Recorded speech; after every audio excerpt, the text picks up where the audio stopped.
No, baby, that's for somebody else. We're just gonna keep you right where you're at right now. It doesn't matter what you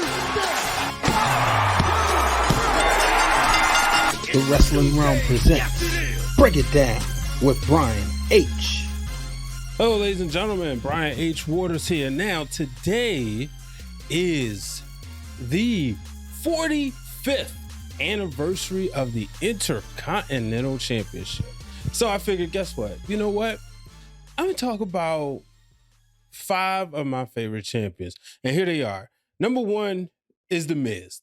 To me, the greatest Intercontinental champion there ever was. When you think about the length of reigns, the amount of reigns, I should say, just the fact that you could always put him, whether it's a good guy or bad guy, you could plug him in that spot. He was always at the top of the mid card and a solid champion.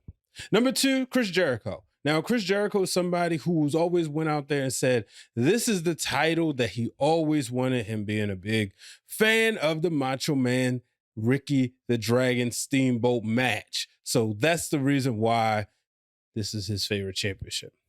Then if I go into the Ruthless Aggression era, right? And I think about the 2010s, the mid-card title, the IC champion, I gotta go Kofi Kingston. We talk about the consistency of Kofi Kingston, his Hall of Fame career, but a lot of it was done with the Intercontinental Championship title. And I think you have to give him some consideration. So for me, he's number 3. This is my favorite. This is my list.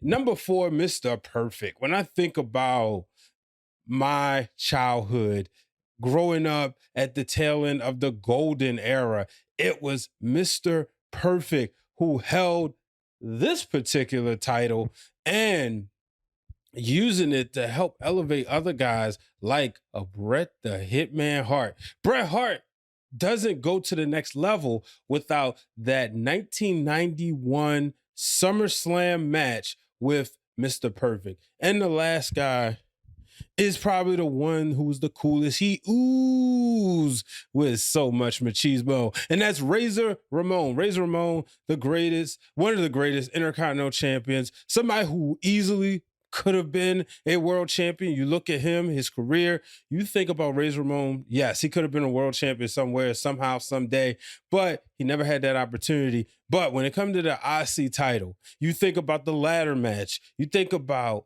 just him being a top guy. He was an Intercontinental main eventer. That may sound crazy, but when you think about it, he was just important to that card as Bret Hart, who was champion, as Diesel, who was champion. It was Razor Ramon. So those are my 5. Ladies and gentlemen, thank you for another episode of Break It Down with Brian H. as we celebrate the Intercontinental Championship.